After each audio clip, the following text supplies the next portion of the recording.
Good morning बच्चों। करें start क्या? एक एसएससी जीडी के फॉर्म निकल गए हैं और लगभग 40,000 पोस्टों पे फॉर्म निकले हैं और वो फॉर्म सभी बच्चे 10th बेस है भर देना।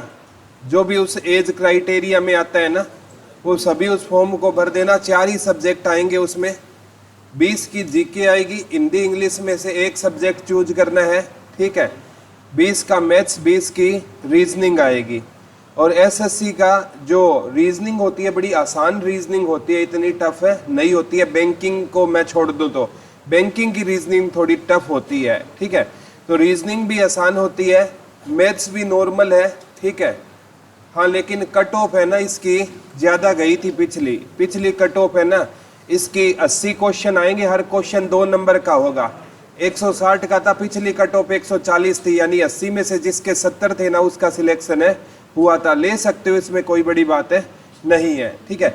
तो आज हमें ना जो हमारा वंश पढ़ने जा रहे हैं बेटा, कल कौन सा वंश पूरा हो गया था? सैयद वंश। आज हम कौन सा वंश पढ़ेंगे? लोधी वंश पढ़ेंगे। कौन सा वंश पढ़ेंगे बेटा? लोधी वंश है ना, इसका टेन्योर रहेगा 1451 से लेकर 1526 तक है रहेगा। लोधी वंश का शासनकाल है ना 1451 से लेकर 1526 तक रहेगा। किसका शासनकाल है बेटा? कब से कब तक है? 1451 से 1526 तक रहेगा। अगर मैं बात करूं ना बेटा, ये दिल्ली सल्तनत का अंतिम वंश था। दिल्ली सल्तनत का क्या होता था? अंतिम वंश होता था। और दिल्ली सल्तनत कब से कब तक थी बेटा? 1206 से लेकर 1526 तक। पहला गुलाम वंश था, अंतिम कौन सा वंश था? लोधी वंश। तो लिख लो दिल्ली सल्तनत का यह है अंतिम वंश होता था। दिल्ली सल्तनत का यह है अंतिम वंश होता था, ठीक है। और ये ना पहला अफगान वंश होता था। कैसा वंश होता था बेटा? पहला अफगान वंश था। पहला कौन सा वंश होता था? अफगान वंश होता था। लिख लो दिल्ली सल्तनत का पहला अफगान वंश होता था। और जो इम्पोर्टेंट है बेटा, सबसे ज्यादा पेपर में पूछा जाता है, ठीक है, जो लोधी वंश है ना, ठीक है, ये कैसा वंश था बेटा? पहला अफगान वंश था। और दिल्ली सल्तनत का कौन सा वंश था? अंतिम वंश था। इसके बाद दिल्ली सल्तनत क्या हो जाएगी? आपकी समाप्त हो जाएगी, ठीक है। पहले गुलाम वंश आया, गुलाम वंश के बाद कौन सा वंश आया था बेटा? खिलजी। खिलजी के बाद तुगलक, तुगलक के बाद सैयद, और सैयद के बाद कौन सा वंश आया? लोधी वंश। तो इसका जो संस्थापक था ना वो बहलोल लोधी था। लिख लो, ये पेपर में सबसे ज्यादा बार पूछा जाता है। लोधी वंश का संस्थापक कौन होता था? बहलोल लोधी होता था। लोधी वंश का जो संस्थापक होता था बेटा कौन होता था? बहलोल लोधी होता था। लोधी वंश का संस्थापक कौन होता था? बहलोल लोधी। बहलोल लोधी किस वंश का संस्थापक होता था? लोधी वंश का। और पेपर में ना ये क्वेश्चन बड़े लेवल के एग्जामों में आता है बेटा। लोधी वंश की जानकारी हमें कहाँ मिलती है? एक पुस्तक है बेटा, तारीख ए दाऊदी। तारीख ए दाऊदी ये लिखी थी अब्दुल्ला ने। किसने लिखी थी? अब्दुल्ला ने लिखी थी। इसमें हमें लोधी वंश के बारे में जानकारी मिलती है। लिख लो, हमें लोधी वंश के बारे में जानकारी कहाँ से मिलती है? तारीख ए दाऊदी से। लिख लो, हमें लोधी वंश के बारे में जानकारी कहाँ से मिलती है बेटा? तारीख ए दाऊदी से मिलती है। और तारीख ए दाऊदी किसने लिखी थी? अब्दुल्ला ने लिखी थी। किसने लिखी थी? अब्दुल्ला ने। तारीख ए मुबारक शाही, ठीक है, वो किसने लिखी थी? यामिन उल सर हिंदी ने। और उससे हमें सैयद वंश के बारे में क्या मिलती थी? जानकारी मिलती थी, ठीक है। तो लोधी वंश के बारे में जानकारी हमें कहाँ से मिलती है? तारीख ए दाऊदी। कौन था राइटर इसका? अब्दुल्ला नामक व्यक्ति ने लिखी थी। और जो बहलोल लोधी था ना बेटा, कौन सा राजा था? बहलोल लोधी। इसका शासनकाल है ना 1451 से लेकर 1489, और ये रहेगा सबसे लंबा कार्यकाल, सबसे लंबा कार्यकाल। दिल्ली सल्तनत में ना बेटा कोई राजा इतने लंबे टाइम के लिए राजा नहीं रहा, ठीक है। दिल्ली सल्तनत में ना क्या रहेगा इसका कार्यकाल, सबसे लंबा कार्यकाल। कई कहेंगे सर अकबर का शासनकाल लंबा था, अरे अकबर मुगल काल में था। किस काल में था? मुगल काल में। कई कहेंगे औरंगजेब का शासनकाल लंबा था, औरंगजेब और अकबर का दोनों का 49 साल था, लेकिन दिन अधिक किसके थे? अकबर के थे। अकबर ने भी 49 साल शासन किया था, और औरंगजेब ने देखो 49 साल तक लगातार राजा रहना अपने आप में बहुत बड़ी बात होती है बेटा। 49 साल तक है राजा रहना। अकबर भी 49 साल तक राजा रहा, औरंगजेब भी 49 साल तक राजा रहा, लेकिन दिन ज्यादा किसके थे? अकबर के थे, ठीक है। वैसे राजाओं में ओवरऑल मुगल सल्तनत में तो अकबर का शासनकाल था। दिल्ली सल्तनत जो 1206 से लेकर 1526 तक है ना, इसमें कोई राजा का सबसे लंबा कार्यकाल था तो कौन सा था? कितने वर्ष? 38 वर्ष तक इसने क्या किया था? शासन। ये कहते हैं कि दिल्ली पर आक्रमण करने वाला पहला अफगान शासक था, पहला अफगान शासक था। और लैंग्वेज चेंज हो गई, पहला शक्तिशाली अफगान शासक जिसने दिल्ली पर आक्रमण किया तब बाबर हो जाएगा। क्या हो जाएगा बेटा? बाबर हो जाएगा। दोनों है ना क्वेश्चन की हेर फेर होती है। दिल्ली पर आक्रमण करने वाला पहला अफगान शासक कौन था बेटा? बहलोल लोदी। अगर वो पूछ ले दिल्ली पर आक्रमण करने वाला पहला शक्तिशाली अफगान कौन था? बाबर था। समझ पा रहे हो मैं क्या कहना चाहता हूं? पहला अफगान पूछे तो कौन हो जाएगा? बहलोल लोदी। और पहला शक्तिशाली अफगान पूछे तो कौन हो जाएगा? बाबर। यानी इन दोनों अफगान की अगर मैं तुलना करूं ना, दोनों में शक्तिशाली कौन था? बाबर शक्तिशाली था, ठीक है। और ये मैंने आपको बताया था दिल्ली पर आक्रमण करने वाला पहला अफगान वंश था, और पहला दिल्ली पर आक्रमण करने वाला पहला अफगान शासक पूछे तो कौन होता था? बहलोल लोदी। शक्तिशाली पूछता तो बाबर हो। याद रह जाएगा ना? वेरी गुड, ठीक है। अब सबसे इंपॉर्टेंट बात आती है, यहाँ से आगे क्वेश्चन क्या आ सकता है सर जी?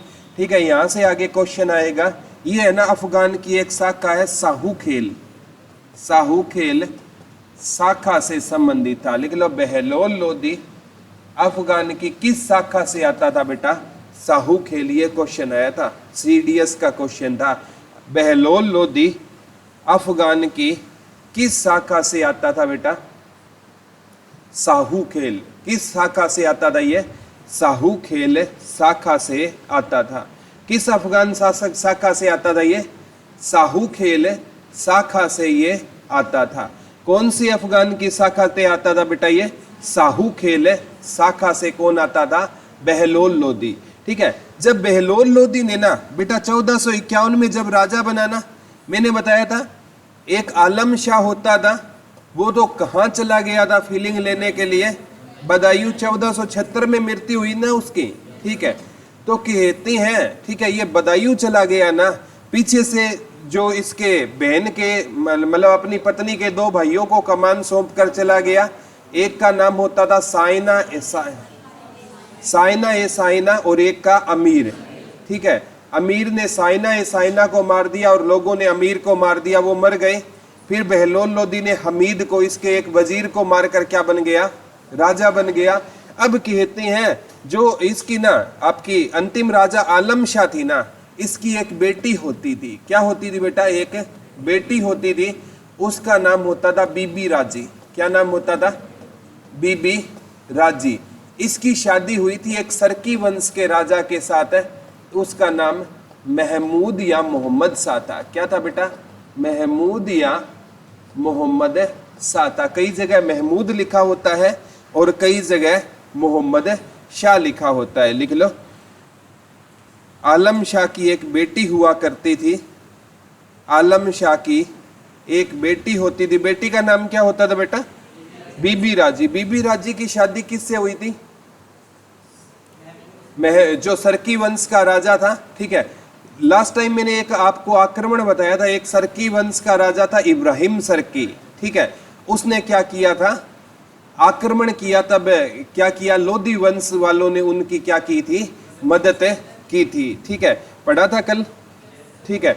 तो यह याद कर लेना, ये जो जौनपुर का राजा था, ठीक है, ये मतलब जो सरकी वंश का राजा था ना, वो कहाँ का राजा होता था, और जौनपुर को कहाँ का सिराज कहा जाता है, और ये किसने बसाया था, फिरोज शाह तुगलक ने अपने चचेरे भाई जोना खां की याद में क्या बसाया था, जौनपुर।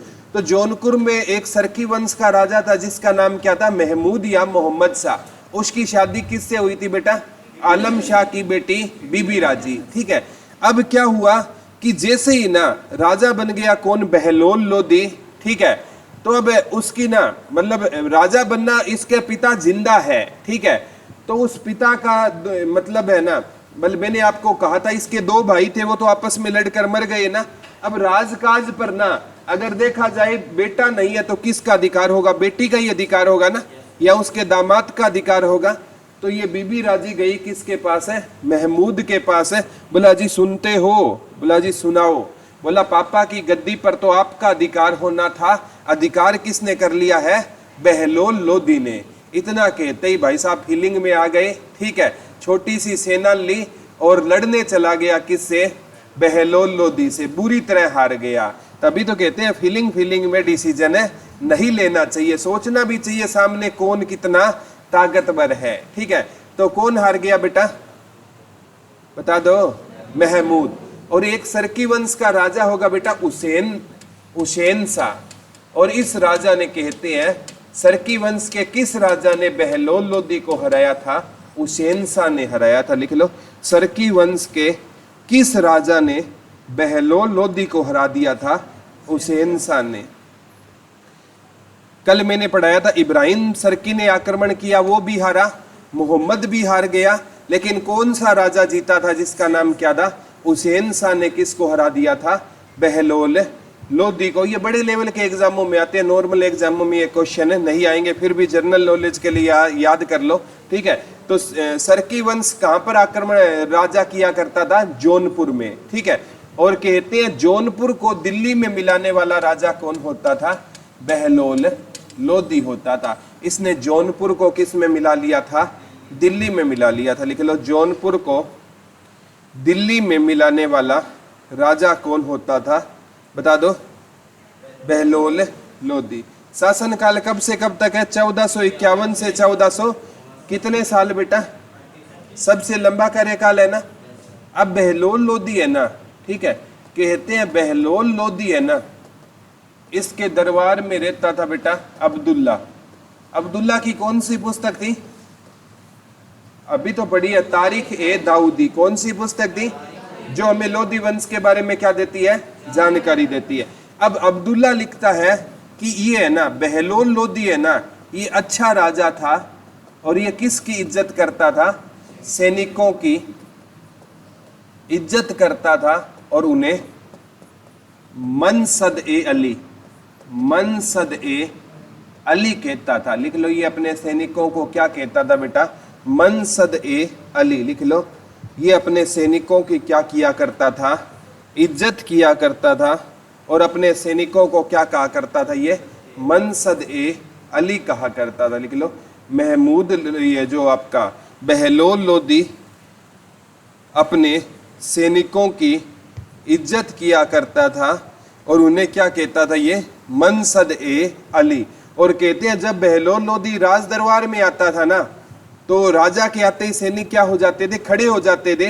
ये तब तक खुद नहीं बैठता था जब तक इसका सैनिक बैठे ना जाए। तो ये अपने सैनिकों की हद से ज्यादा क्या किया करता था, इज्जत किया करता था। और सैनिकों को ये क्या कहकर बुलाता था बेटा, मनसद ए अली कहकर कौन पुकारता था, बहलोल लोदी। शासनकाल 1451 से 1489। लोदी वंश के बारे में जानकारी पूछे तो तारीख ए दाऊदी किसकी पुस्तक होती थी, अब्दुल्ला की पुस्तक होती थी, ठीक है। अब कहते हैं इसके दरबार में कहते हैं हिंदू रहा करते थे, ठीक है। एक का नाम था राय सिंह, रायकरण और नरसिंह, रायकरण और नरसिंह। ठीक है, इसके दरबार में ना कौन से दो हिंदू रहा करते थे? राय करण और नरसिंह। इसके दरबार में कल मैंने आपको बताया था बेटा, जो मुबारक शाह लोधी था ना, सॉरी मुबारक शाह सैयद वंश का राजा था ना, उसके दरबार में भी क्या रहा करते थे? हिंदू रहा करते थे। जिसकी जानकारी हमें कहाँ से मिली थी? तारीख ए मुबारक शाही से मिली थी। लिख लो, इसके दरबार में राय करण और नरसिंह नामक दो हिंदू रहा करते थे। किसके दरबार में दो हिंदू रहते थे? बहलोल लोधी। यानी हिंदुओं से भी क्या करता था? ये प्यार करता था। कौन सा राजा करता था बेटा? बहलोल लोधी। कहते हैं इसके पिता का नाम मलिक बहराम शाह था। इसके पिता का नाम क्या था? मलिक बहराम शाह। इसका ना पिता माँ बोलेंगे इसको, दादा, पिता माँ। दादा इसके पिता था मलिक काला, मलिक काला, ये इसका क्या था? पिता। और मलिक सुल्तान शाह इसका चाचा, मलिक सुल्तान शाह। इसी को इलम खां कहा जाता है, इलम खां। ये इसका क्या होता था बेटा? चाचा होता था। लिख लो, मलिक बहराम शाह इसका पितामह, पितामह बोलते हैं दादा को। लिख लो, इसके दादा का नाम क्या होता था? मलिक बहराम शाह। पिता का नाम क्या होता था बेटा? मलिक काला। और चाचा का नाम क्या होता था? मलिक सुल्तान शाह। मलिक सुल्तान शाह कोई क्या ज्यादा ये फेमस हुआ था इलम खां के नाम से। एक बार इसके ना मतलब एक बिहार पीसीएस के एग्जाम में पूछा गया इसके चाचा का नाम क्या था, तो चाचा का नाम दिया गया इलम खां। ठीक है, तो ये किस नाम से? नाम तो था मलिक सुल्तान शाह, लेकिन वो किस नाम से फेमस हुआ था? इलम खां। ठीक है, तो दोबारा बताता हूँ। इसके दादा कौन थे बेटा? मलिक बहराम शाह। पिता कौन होते थे? मलिक काला। और चाचा कौन होते थे? मलिक सुल्तान शाह या इलम खां। चाचा से इसलिए क्वेश्चन आया बेटा, कहते हैं जब ये अपनी माँ की गर्भ में था ना, तो इसके पिता की क्या हो गई? मृत्यु। यानी पिता की मृत्यु के बाद इसका जन्म हुआ था, तो इसके पाला किसने था? इसके चाचा इलम खां ने। इसीलिए इसके चाचा का नाम पूछा जाता है। बहलोल लोधी ये किस शाखा से संबंध रखता था बेटा?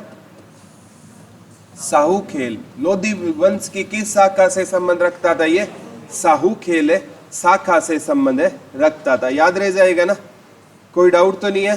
पिता पूछे तो मलिक काला, दादा पूछे तो मलिक बहराम शाह, चाचा पूछे तो इलम खां या मलिक सुल्तान शाह। ठीक है, अब आता है बहलोल लोधी है ना। ठीक है, इंपॉर्टेंट है बेटा। बहलोल लोधी का शासनकाल कितने साल रहा बेटा? 38 वर्ष रहा। कितने साल? और इसने किसको मिलाया था दिल्ली में? जौनपुर को। और एक राजा को तो इसने हराया और एक राजा ने इसको हराया। इसने हराया मोहम्मद को और इसको हराया किसने? हुसैन शाह ने। हुसैन शाह ने इसको हरा दिया था। अब कहते हैं बेटा ये ग्वालियर अभियान से लौट रहा था। किस अभियान से? ग्वालियर अभियान। ग्वालियर मध्य प्रदेश में है, जहां से तानसेन का संबंध था। ठीक है, तानसेन का संबंध कहां से था बेटा? ग्वालियर मध्य प्रदेश से। तानस जो अकबर का नवरत्न होता था ना, वो हम मुगल वंश में पढ़ेंगे। यहाँ टेंशन आप मत लीजिए उस चीज की। ठीक है, इतना याद कर लेना। ग्वालियर अभियान से लौट रहा था ना, तो गर्मी ज्यादा थी बेटा। क्या थी? गर्मी ज्यादा थी, तो इसको लू लग गई। क्या लग गई बेटा? लू लग गई। ठीक है, गर्मियों में जो तेज हवा चलती है ना, उसे क्या बोला जाता है बेटा? लू बोला जाता है। तो लू लगने के कारण इसकी क्या हो जाती है? मृत्यु हो जाती है 1489 में। इसकी मृत्यु कब हुई बेटा? 1489 में। किस अभियान से लौट रहा था ये? ग्वालियर अभियान से। इसको क्या लग गई थी बेटा? लू लग गई। और लू के चलते इसकी क्या हो गई थी? मृत्यु हो गई थी। किसकी मृत्यु हो गई थी? बहलोल लोधी की। कब हो गई थी मृत्यु? 1489 में। ठीक है, अब राजा बनता है बेटा इसका बेटा। ठीक है, और बेटे का नाम क्या था? सिकंदर लोधी। सिकंदर लोधी का शासनकाल 1489 से 1517। और सिकंदर लोधी के बचपन का नाम होता था निजाम खां। क्या होता था? निजाम खां। यही क्वेश्चन आया था। सिकंदर लोधी का वास्तविक नाम क्या होता था? निजाम खां होता था। लिख लो, सिकंदर लोधी का वास्तविक नाम क्या होता था? निजाम खां होता था। लिख लो, सिकंदर लोदी का वास्तविक नाम क्या होता था? सिकंदर लोदी का वास्तविक नाम क्या होता था बेटा? निजाम खां होता था। निजाम खां किसका वास्तविक नाम होता था? सिकंदर लोदी का वास्तविक नाम क्या होता था? निजाम खां होता था। क्या होता था? निजाम खां। और कहते हैं इसकी माँ है ना, उसका नाम होता था जयबंद। क्या होता था इसकी माँ का नाम? और जयबंद है ना, एक सुनार की बेटी थी। किसकी बेटी थी? सुनार की बेटी थी। मतलब ये क्या थी? हिंदू थी। लिख लो, इसकी माँ का नाम क्या होता था? जयबंद होता था। और जयबंद है ना, जैसे फिरोज शाह तुगलक है ना, ठीक है, मैंने बताया था ना उसके पिता का नाम क्या था? रज्जब था। और माँ क्या थी उसकी? एक हिंदू राजकुमारी थी। ठीक है, तो उसकी माँ क्या होती थी बेटा? एक हिंदू राजकुमारी थी। तो फिरोज शाह तुगलक भी ऐसा मुसलमान था जिसकी माँ क्या होती थी? हिंदू। और ये सिकंदर लोदी भी एक ऐसा मुसलमान था जिसकी माँ क्या होती थी?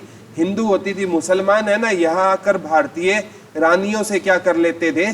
शादी कर लेते थे। जैसे अकबर ने भी तो यही किया था। जो जोधा बेगम आप पढ़ते हो, ठीक है, रियल में हरकाबाई नाम था उसका, उससे शादी की और बाद में सलीम पैदा हुआ जिसे हम जहांगीर के नाम से जानते हैं। ठीक है, तो सलीम था ना जहांगीर, उसकी माँ तो हिंदू थी और पिता क्या था? मुसलमान। ऐसे ही चलता था पहले। ये जितने राजा थे, इसलिए तो भारत में ये शादियां ज्यादा करते थे ताकि मुस्लिम धर्म को हमें बढ़ावा दे सके। ठीक है, तो निजाम खां था बेटा, इसका मतलब है रियल में ये किस नाम से फेमस हुआ? सिकंदर लोदी के नाम से फेमस हुआ था। ठीक है, अब इंपॉर्टेंट है, सिकंदर लोदी है ना, इस वंश का सबसे शक्तिशाली राजा था। लिख लो, इस वंश का सबसे क्या होता था? शक्तिशाली राजा था। लिख लो, सिकंदर लोदी इस वंश का क्या होता था? सबसे शक्तिशाली राजा होता था। सिकंदर लोदी इस वंश का क्या होता था बेटा? सबसे शक्तिशाली राजा होता था। सिकंदर लोदी इस वंश का कौन सा राजा होता था बेटा? सबसे शक्तिशाली राजा कौन होता था इस वंश का? सिकंदर लोदी इस वंश का क्या होता था? सबसे शक्तिशाली राजा होता था। ठीक है, कौन था शक्तिशाली राजा इस वंश का? सिकंदर लोदी था। इस वंश का क्या होता था? सबसे शक्तिशाली राजा होता था। कहते हैं इसने ना बिहार को जीता था। किसको जीता था बेटा? बिहार को जीता। ठीक है, और राजपूत राजाओं पर ना, राजपूत राजाओं पर नियंत्रण करने के लिए आगरा बसाया था इसने। क्या बसाया था? आगरा बसाया था। लिख लो, राजपूत राजाओं पर नियंत्रण करने के लिए इसने क्या बसाया था? आगरा। कब बसाया बेटा? वेरी गुड, 1504 में। राजधानी पूछे तो 1506 में। दोनों याद कर लेना, आगरा कब बसाया? 1504 में। ये दोनों क्वेश्चन आ गए हैं बेटा, दोनों है ना मोस्ट इंपोर्टेंट में डाल लेना।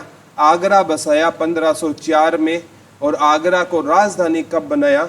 1506 में। लिख लो, आगरा कब बसाया था? 1504 में बसाया। और आगरा को राजधानी कब बनाया था? 1506 में बनाया था। आगरा बसाया कब था और आगरा को राजधानी कब बनाया था? 1506 में। किसने बनाया था बेटा? सिकंदर शाह लोदी ने, राजपूत राजाओं। और कहते हैं आगरा में एक किला बनाया जिसका नाम था बादलगढ़ का किला। कौन सा किला था बेटा? और बादलगढ़ का किला कहते हैं, लिख लो, दिल्ली सल्तनत का सबसे शक्तिशाली किला होता था।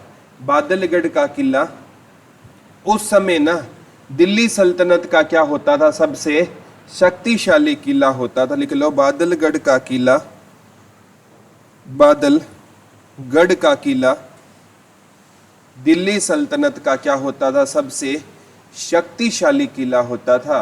बादलगढ़ का किला दिल्ली सल्तनत का क्या होता था बेटा? सबसे शक्तिशाली किला होता था।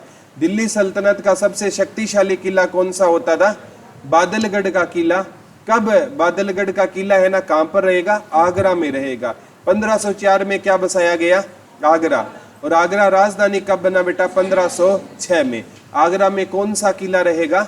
बादलगढ़ का किला रहेगा। ठीक है, अब इसने ना राजा बनते ही बेटा वैसे देखा जाए ना ये हिंदुओं के प्रति इतना अच्छा राजा नहीं था। ठीक है, ये है ना राजा बनते ही ना इसने क्या किया बेटा? इसने ना ये सबसे इंपॉर्टेंट है खाद्यान्न टैक्स हटा दिया। ठीक है, क्या कर दिया इसने? खाद्यान्न टैक्स को हटा दिया। एक इसने कहा कि दबा हुआ खजाना, दबा हुआ क्या मिलेगा किसी को? खजाना, तो उस पर राजा का अधिकार नहीं होगा। दबा हुआ खजाना मिलेगा, जिसको मिलेगा ना उसी का होगा। एक इसने व्यापार से क्या हटा दिया बेटा? व्यापार से क्या हटा दिया इसने? टैक्स हटा दिया। लिख लो, इसने व्यापार से भी क्या हटा दिया? टैक्स हटा दिया। इसने खाद्यान्न कर को भी हटा दिया, व्यापार से भी टैक्स हटा दिया, और इसने कहा कि दबा हुआ खजाना किसी को मिलेगा तो उस पर क्या मतलब राजा का अधिकार नहीं होगा, किसका होगा? प्रजा का। तो इसका मतलब अगर आप समझना चाहो ना, ये प्रजा को ना समृद्ध देखना चाहता था। ठीक है, इसको पता था कि प्रजा अगर व्यापार करेगी ना बेटा तो प्रजा क्या होगी? समृद्ध होगी। क्या होगी? समृद्ध होगी। और समृद्ध लोग अपने आप ही क्या दे देंगे? टैक्स दे देंगे। तो इसने ना कहा कि आप है ना खेती करो, आपकी जो फसलें होंगी ना उस पर आपको कोई टैक्स नहीं देना पड़ेगा। पहले है ना आपने लगान मूवी देखी होगी बेटा, उसमें क्या होता था? हमें है ना मतलब हद से ज्यादा अंग्रेजों को क्या देना होता? लगान। और फसल ना होती तो भी उनको क्या देना होता? लगान। पहले फसल होती नहीं थी तो लोगों ने कृषि करना क्या कर दिया? बंद। तो इसके टाइम में खेती इतनी नहीं होती थी। इसने कहा कि जितनी खेती होगी ना आपसे मैं कोई टैक्स नहीं लूंगा। यानी ये प्रजा को क्या देखना चाहता था? समृद्ध देखना चाहता था। इसने कहा कि प्रजा है ना राजा को कोई उपहार नहीं देगी। प्रजा क्या नहीं देगी? राजा को कोई उपहार नहीं देगी। इसने क्या कह दिया बेटा? प्रजा राजा को क्या नहीं देगी? कोई उपहार नहीं देगी। और हमारे है ना भारत में खास बात होती है, जिसको उपहार की कोई जरूरत नहीं होती ना हम उसको क्या देते हैं? उपहार देते हैं। जैसे होली दीपावली का टाइम आता है ना, हम है ना मिठाई का डिब्बा उनके घर पहुंचाते हैं जो ऑलरेडी जॉब में लगे हैं। ठीक है, उनको हमारे डिब्बे की जरूरत है क्या? कोई जरूरत नहीं है बेटा। जैसे हम डीसी साहब को ना मिठाई का डिब्बा देते हैं, डीसी साहब को आपके डिब्बे की कोई वैल्यू का पता नहीं होता है। ठीक है, वो ड्राइवर है ना उसको कहेगा गाड़ी में रख दे, वो बीच में ही सर्विस कर देगा डिब्बे की। ठीक है, क्योंकि डीसी साहब के पास कितने डिब्बे आते हैं, वाला डब्बा कहाँ देखेगा वो, उसके पास इतना टाइम नहीं है। अगर वही डिब्बा आप झुंगी झोपड़ी वालों को देख कर आते ना तो उस डिब्बे की उनके लिए क्या होती? वैल्यू होती। हम है ना जहाँ जाना चाहिए वहां पर नहीं जाते हैं बेटा। ये हमारी एक खास बात होती है, इंसान की फितरत होती है। जहां पर हमें चीजें देनी चाहिए वहां पर हम देते नहीं है, जहां पर नहीं देनी चाहिए वहां पर हम चीजें क्या करते हैं? देते हैं। ठीक है, अब जैसे कोई हमारा दोस्त होता है, उसकी शादी होती है, वहां पर हम वो कार्ड लेकर नहीं जाते। कोई 200 डालता है, कोई 100 भी डालता है, कोई मेरे जैसा देखकर भी नहीं आता, वो अलग बात है। ठीक है, डालते होंगे, वो कार्ड देखा होगा। ठीक है, 100 200 500 देकर आते हो ना। ठीक है, अगर आप क्या अपने दोस्त को वो 100 200 ना देकर आओगे, उसकी शादी रुक जाएगी? नहीं रुकेगी। लेकिन हम अपने किसी दोस्त से हॉस्पिटल में मिलने जाते हैं तब तो कार्ड लेकर नहीं जाते। रियल में उस कार्ड की जरूरत किसको है? उसे दोस्त को है जो हॉस्पिटल में क्या है? एडमिट है। उसको तो जाते ही बोलेंगे भाई साहब चाय मंगवा लो। एक बोलेगा यार फैन मंगवा लेना चाय के साथ, सीधी चाय मैं पीता नहीं हूँ। ठीक है, तो सीधी चाय पीता नहीं, तू यहाँ होटल में आया हुआ है, सीधी चाय नहीं पीता तू। ठीक है, तो ये चीजें होती है बेटा, हमारे यहाँ यही सिद्धांत है। ठीक है, तो इसने प्रजा को कह दिया प्रजा कोई भी राजा को क्या नहीं देगी। ठीक है, अब इसने ना ठीक है कहते हैं हिंदुओं को ना यमुना नदी में नहाने से मना कर दिया। हिंदुओं को यमुना नदी में नहाने पर क्या लगा दिया बेटा? प्रतिबंध लगा दिया। लिख लो, इसने कह दिया आज के बाद कोई भी हिंदू है ना किस नदी में नहीं स्नान करेगा बेटा? यमुना नदी में स्नान नहीं करेगा। लिख लो, इसने हिंदुओं को किस नदी में नहाने पर प्रतिबंध लगा दिया था? यमुना नदी में नहाने पर प्रतिबंध लगा दिया। लिख लो, इसने हिंदुओं को किस नदी में नहाने पर प्रतिबंध लगा दिया था? यमुना नदी में नहाने पर प्रतिबंध लगा दिया। इसने हिंदुओं को किस नदी पे नहाने पर प्रतिबंध लगा दिया था बेटा? यमुना नदी में ना कोई भी कौन स्नान नहीं करेगा, हिंदू स्नान नहीं करेगा, क्योंकि हमारी ये नहीं है कि यमुना नदी मतलब इसको कोई दिक्कत थी हिंदुओं से, इसने प्रतिबंध इसलिए लगाया क्योंकि यमुना नदी में ना हम जब आज भी बेटा हम जब गंगा जाते हैं, ठीक है, गंगा नदी में हरिद्वार में कावड़ लेने जाते हैं तो हम क्या करते हैं, वहां पर जाकर स्नान करते हैं और हमारे पास जो भी पॉलीथीन होता है जिसमें हम साबुन वगैरह लेकर आते हैं वो उसी गंगा में डाल देते हैं। तो गंगा क्या होती है हमारी? प्रदूषित होती है। गंगा है ना, जब हरिद्वार में कावड़ वगैरह सीजन हो जाए ना, देखना गंगा में कितना कचरा आ जाता है। हालांकि गंगा का पानी है ना बेटा, उसको साइंस भी आज तक डिटेक्ट नहीं कर पाई, क्योंकि गंगा का पानी आप कितने सालों तक रख लो उसमें कभी भी काई नहीं जमेगी, इतना पवित्र पानी है हमारे गंगा का। लेकिन हम है ना उस गंगा को क्या कर रहे हैं? प्रदूषित कर रहे हैं। तो यमुना है ना, हिंदू लोग प्रदूषित कर रहे थे, इसने कह दिया आज के बाद कोई हिंदू है ना किस में स्नान नहीं करेगा? यमुना। और मुसलमानों को कह दिया, मुसलमान खुश हो गए, बोला आप ताजिया नहीं निकालोगे। मुसलमानों को क्या निकालने पर प्रतिबंध लगा दिया बेटा? ताजिया निकालने पर क्या लगा दिया? एक त्योहार होता है मुहर्रम, उसके बाद मुसलमान क्या निकालते हैं? ताजिया। जैसे आपने देखा होगा बेटा, गुरु ग्रंथ साहिब होता है ना, वो कोई इंसान गुरु ग्रंथ साहिब को ऊपर उठाएगा, पीछे पीछे भीड़ चलेगी ना, ठीक है, कोई कुछ बांटेगा, कोई कुछ बांटेगा। इसी प्रकार मुसलमानों में एक ईद के बाद त्योहार आता है मुहर्रम, उसमें वो क्या निकालते हैं? ताजिया निकालेंगे ना, वो पूरे शहर से गुजरेंगे बेटा, तो उस शहर में ना क्या फैला देंगे? वो कचरा फैला देंगे, ठीक है। तो इसीलिए इसने कह दिया कि आज के बाद कोई मुसलमान क्या नहीं निकालेगा? ताजिया।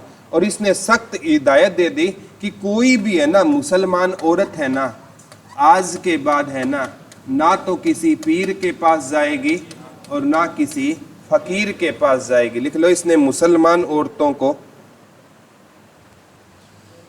पीरों और लिख लो, इसने मुसलमान औरतों को पीरों और फकीरों के पास जाने पर प्रतिबंध लगा दिया। लिख लो, इसने मुसलमान औरतों को पीरों और फकीरों के पास जाने पर क्या लगा दिया था? प्रतिबंध लगा दिया था। कहां पर जाने पर प्रतिबंध लगा दिया बेटा? पीरों और फकीरों के पास जाने पर। किस पर प्रतिबंध लगा दिया था? मुसलमान औरतों पर। किसके पास नहीं जाएगी मुसलमान औरतें? पीर और फकीरों के पास नहीं जाएगी, क्योंकि बेटा इसको पता था जो पीर और फकीर है ना, मतलब कुछ लोग सच्चे हैं लेकिन सारे के सारे पीर और फकीर क्या नहीं है? सच्चे नहीं है, ठीक है। उस टाइम पीर फकीर होते थे बेटा, आज बाबा हो गए हैं। हिंदुओं में क्या हो गए हैं? बाबा हो गए हैं, और मुसलमानों में क्या है? पीर और फकीर है। तो इसने क्या कह दिया? आज के बाद भी कोई भी मुसलमान औरत किस पर नहीं जाएगी? पीरों और फकीरों के पास नहीं जाएगी, क्योंकि उनकी चारित्रिक है ना, वो चरित्र उनका क्या नहीं था? अच्छा नहीं था। हालांकि ये मुसलमान राजा था, फिर भी ये किस पर प्रतिबंध लगा रहा है?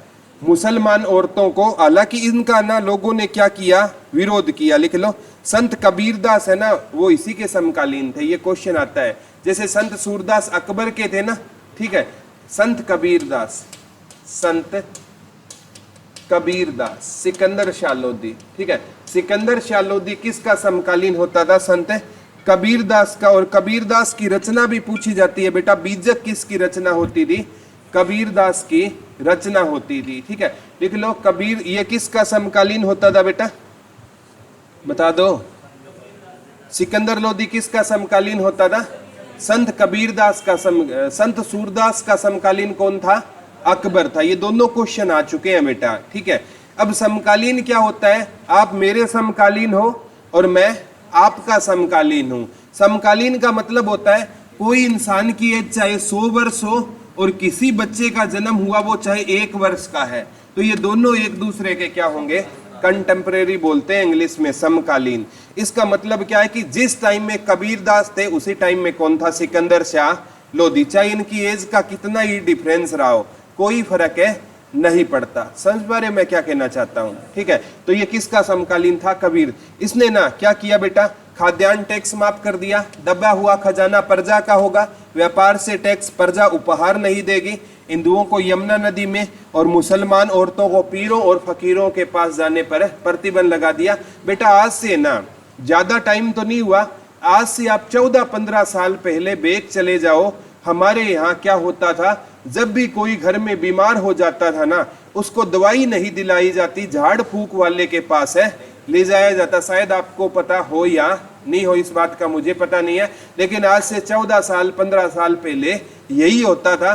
कोई लड़की को घर में बुखार हो गया ना, तो उसकी माँ कहती इस पर भूत का साया है। किसका साया है? भूत का साया। उसको किसके पास ले जाया जाता? किसी झाड़ फूक वाले बाबा के पास ले जाया जाता। और झाड़ फूक वाला बाबा है ना, लंबे लंबे बाल रखता, उसको दिख गया सामने कोई मुर्गा आ रहा है, सर को जोर जोर से ऐसे ऐसे हिलाने लग जाता।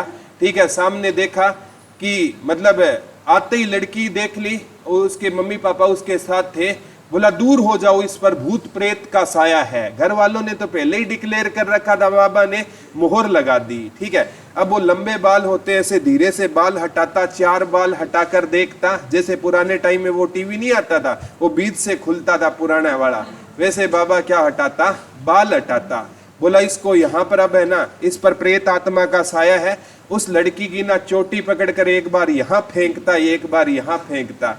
अब किसी शादे इंसान को 2 बार फेंकोगे तो वो बेहोश हो जाएगा, लड़की क्या हो जाती?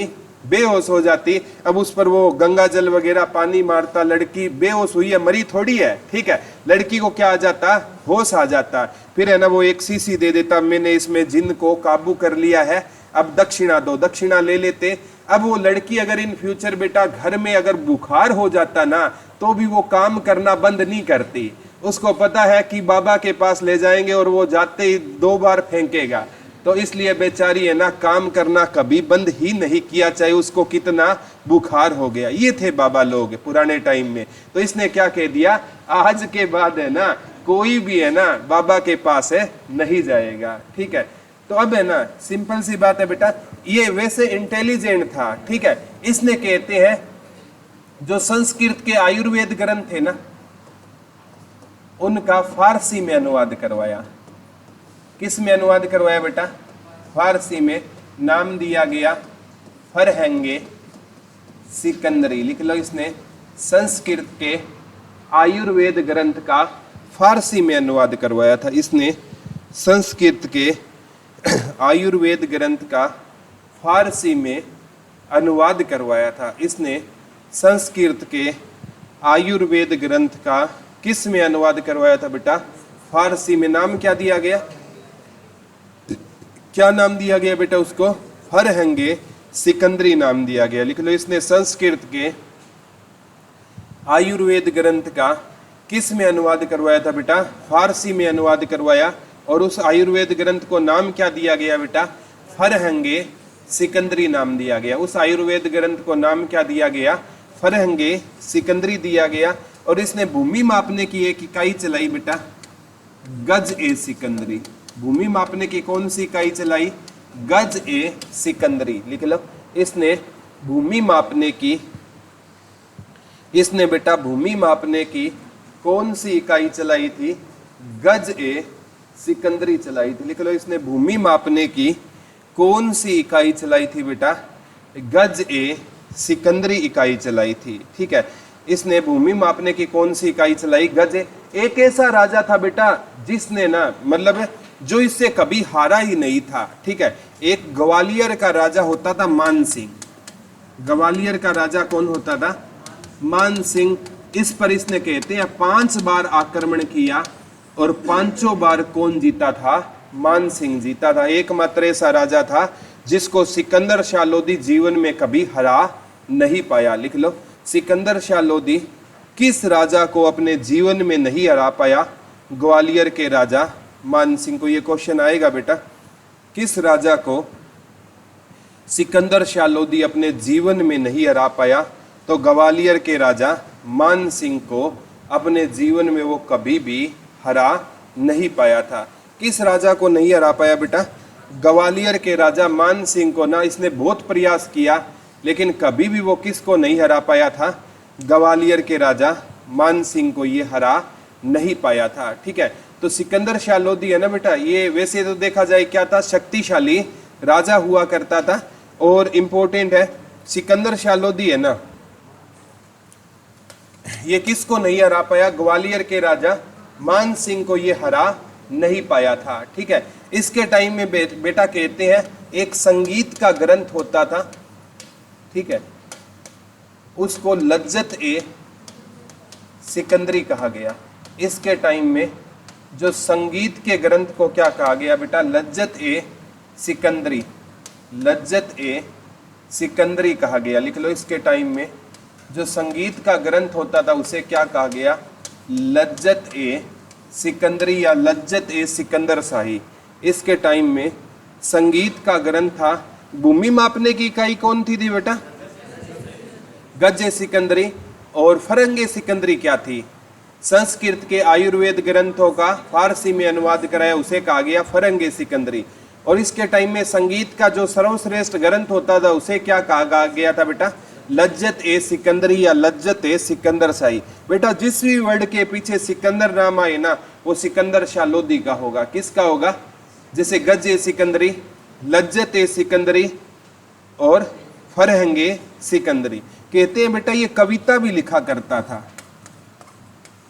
और उस कविता का शीर्षक था गुलरुखी। ये सबसे ज्यादा पेपर में आया है बेटा आज तक का, ये मोस्ट IMP में डाल देना। ठीक है, ये वेरी वेरी वेरी इंपॉर्टेंट में ये क्वेश्चन डाल लेना बेटा, ये क्वेश्चन पक्का आएगा। ये गुलरुखी शीर्षक से कविताएं लिखा करता था। यह गुलरुखी शीर्षक से क्या लिखा करता था बेटा, कविताएं लिखा करता था। लिख लो, यह गुलरुखी शीर्षक से क्या लिखा करता था, कविताएं लिखा करता था। यह गुलरुखी शीर्षक से क्या लिखा करता था बेटा, कौन लिखा करता था गुलरुखी शीर्षक से कविताएं, सिकंदर लोधी। किस शीर्षक से कविता लिखा करता था, गुलरुखी शीर्षक से ये क्या लिखा करता था बेटा, कविताएं लिखा करता था। गुलरुखी शीर्षक से ये क्या लिखा करता था, कविताएं लिखा करता था, यानी एक टाइप का कवि भी था। ठीक है, और बेटा सबसे इंपॉर्टेंट बात रहेगी, ठीक है, 1517 में कहते हैं, 1517 ईस्वी में इसकी ना गले में बीमारी के चलते इसकी क्या हो गई थी, मृत्यु हो गई थी। लिख लो, 1517 ईस्वी में गले में बीमारी के चलते इसकी क्या हो गई थी, मृत्यु हो गई थी। गले में बीमारी के चलते इसकी क्या हो गई थी बेटा, मृत्यु हो गई थी। किसकी मृत्यु हो गई थी, सिकंदर लोधी की गले में बीमारी के चलते क्या हो गई थी, मृत्यु हो गई थी। ठीक है, इसके कुछ अभियान भी पढ़ेंगे बेटा, जैसे गुरुजम्बेश्वर भगवान का ना ये क्या होता था, समकालीन होता था, वो भी चीजें पढ़ेंगे। इसके दरबार में ना 2 दर्जी होते थे, आसम कासम, उन्होंने गुरुजम्बेश्वर भगवान की पूजा करना क्या कर दिया था, शुरू। इसके कुछ अभियान पढ़ेंगे कल। ठीक है, चारित्रिक सुंदरता के लिए ये क्या किया करता था, सारी चीजें हम कल के लेक्चर में पढ़ेंगे। आज तक समझ आया आज वाला, कल ये आपका लोधी वंश कंप्लीट हो जाएगा। लोधी वंश ही नहीं, कल बेटा आपकी दिल्ली सल्तनत क्या हो जाएगी, कंप्लीट हो जाएगी। आज वाला समझ आ गया क्या?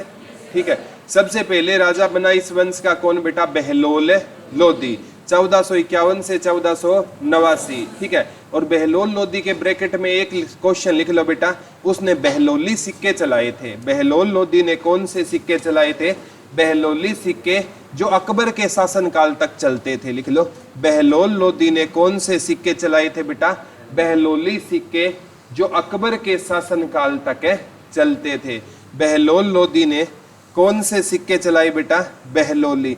किसके शासनकाल तक चला करते थे वो, अकबर के शासनकाल तक चला करते थे, याद रह जाएगा ना। ठीक है, तो आज वाला समझ आ गया। ठीक है, आज बेटा एक लड़का मिलने आ रहा है, वो हरियाणा का सबसे यंगेस्ट डायरेक्टर है। ठीक है, हरियाणा का सबसे छोटा डायरेक्टर है।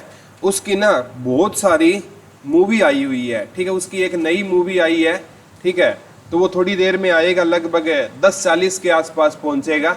तो उसका सुनना, मतलब आपको बहुत ज़्यादा मोटिवेशन मिलेगा। ज़्यादा एज नहीं है उस लड़के की, 18 साल है एज है, ठीक है। और देख लेना कितना उसके अंदर है टैलेंट है, मूवी बना दी, ठीक है। वेब सीरीज आई है अभी एक है, ठीक है। पीछे बहुत सी वेब सीरीज उसने खुद डायरेक्ट की है, उसको बहुत से अवार्ड भी मिल चुके हैं। लगभग वो 20-25 मिनट में आएगा, तो आप सभी उसको जरूर सुनना, मैं भी यही रहूँगा, ठीक है। चलो।